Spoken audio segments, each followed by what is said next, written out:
autonomia, dar n-are resursa. Exact ce spuneați.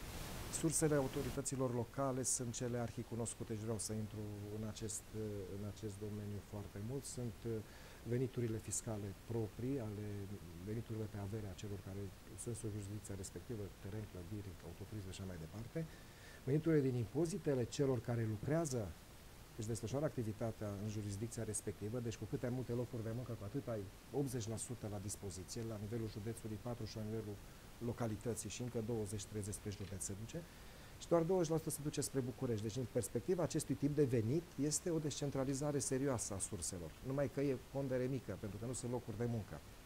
Aici e o problemă de autoritate, de combinarea resurselor, a proiectelor, de înțelegere între autoritatea județeană și cea locală. Altfel spus, se dă mult din puțin. Dar exact, de acolo unde e mult, se duce mult și din păcate sumele care sunt atribuite de facto, dacă vreți, autorităților locale, adică sume fixe defalcate din TVA, care e o sumă consistentă, asta de fapt e la cheremul guvernării, hai să spunem a capitalei, da? Prin legea bugetului, ținând cont de lobby-ul politic care se face.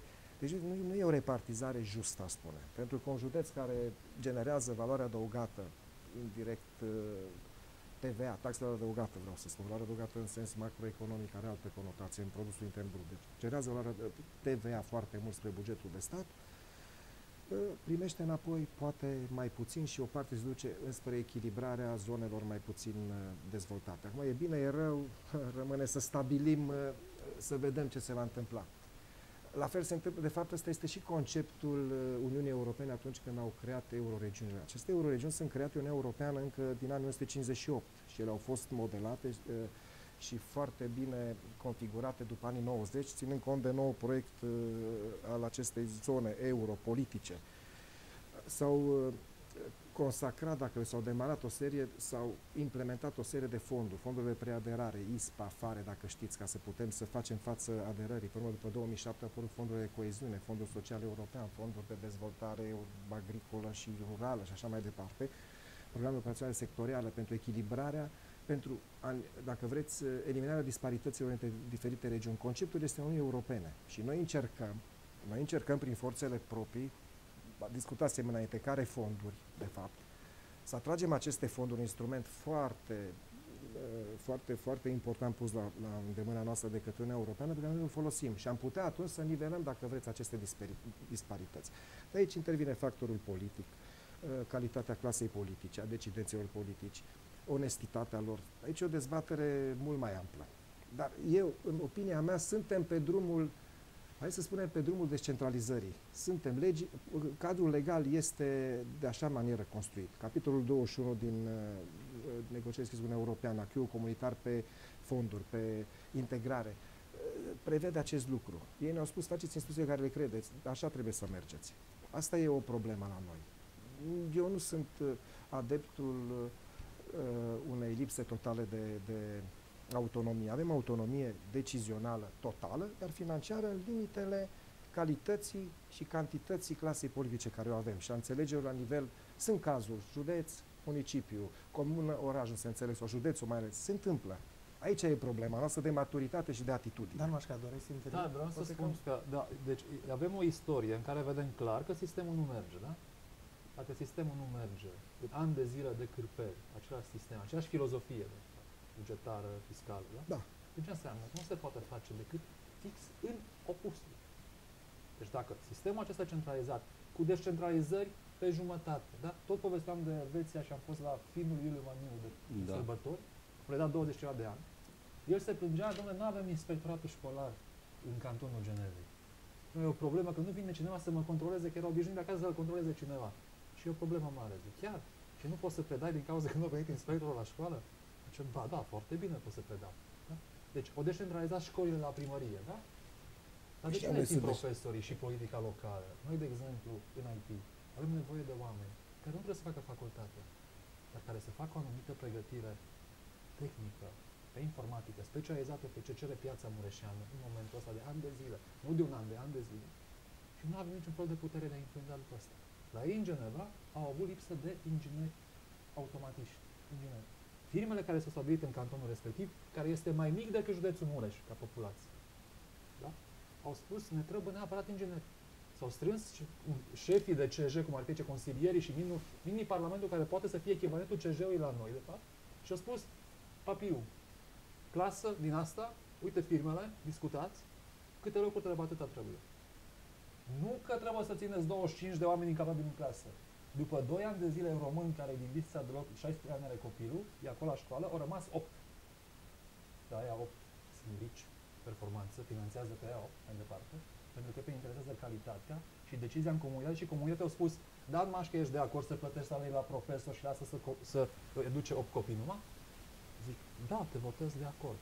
Tu decizi aici. Cine știe mai bine decât tine acasă ce profesori sunt pe istorie, pe matematică și care comunică cu tine acasă și spuneți, ce vreți, domnilor, ca să vă învățăm pe copii la școală?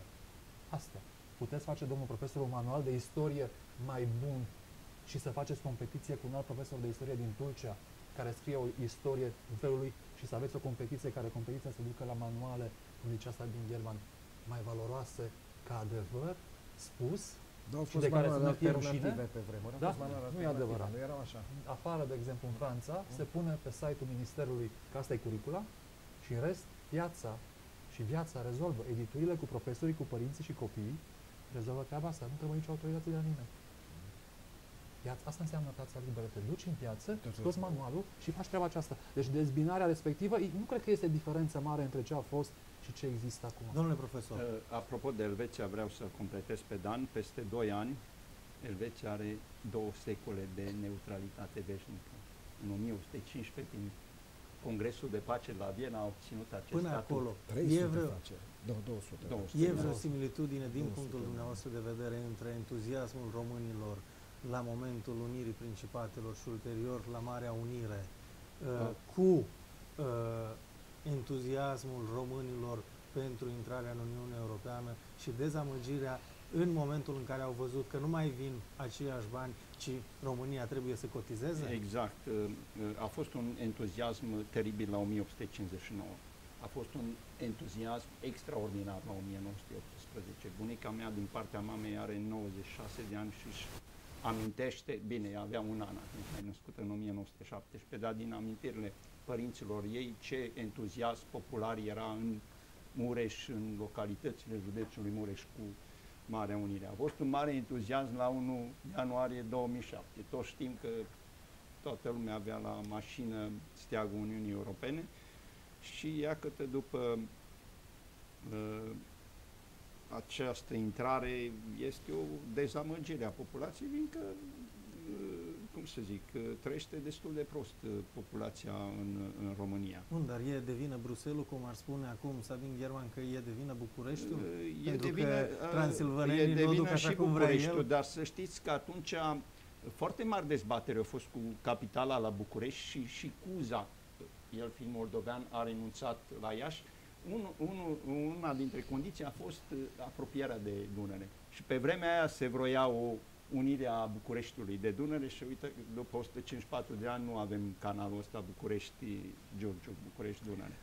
Dacă îmi permiteți, contextul geopolitic și strategic, dincolo de cel economic, seamănă foarte mult. 1848-1880, perioada aceea, cu ceea ce trăim noi din 1989 încoace, seamănă foarte mult. Erau apropieri culturale și economice între regiuni. Nu pot fi omise sau nu pot fi eludate aceste asemănări sau apropieri. Pe de altă parte, starea de pauperitate a populației era aceeași, păstrând, sigur, standardul de evoluție a informațională și așa mai departe. Da? Apoi, interesele marilor puteri erau aceleași. Gândiți-vă că noi eram la întreprindere aici de drumuri, atunci erau 7 puteri importante, enumerate 3 dintre ele, 4 de domnul profesor.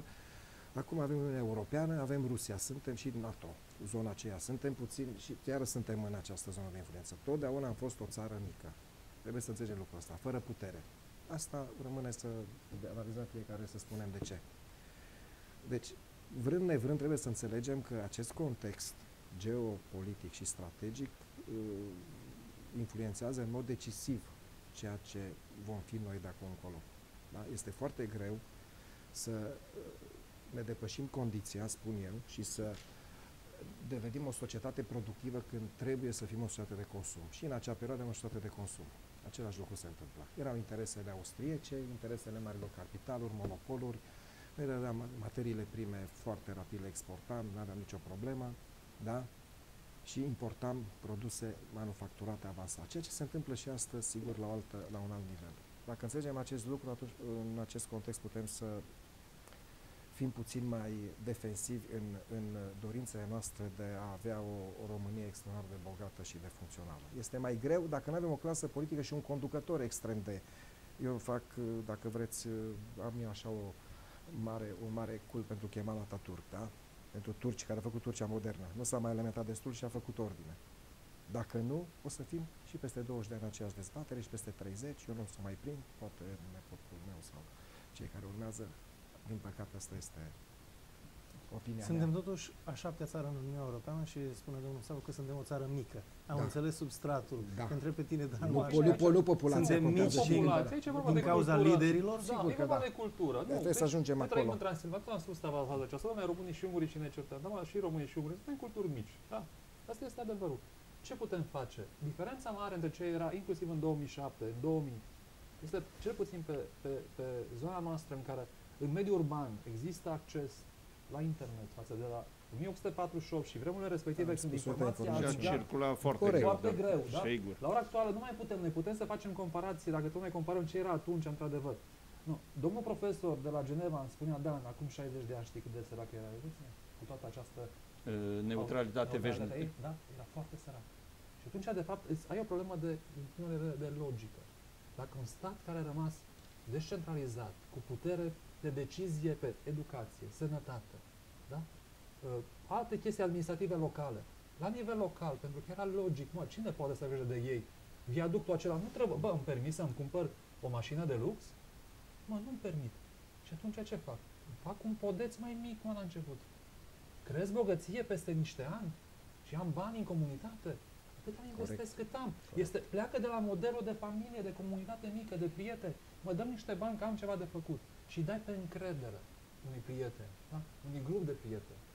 Ți dai înapoi pe cuvântul respectiv. Nu există alt sistem, că e vorba de oameni.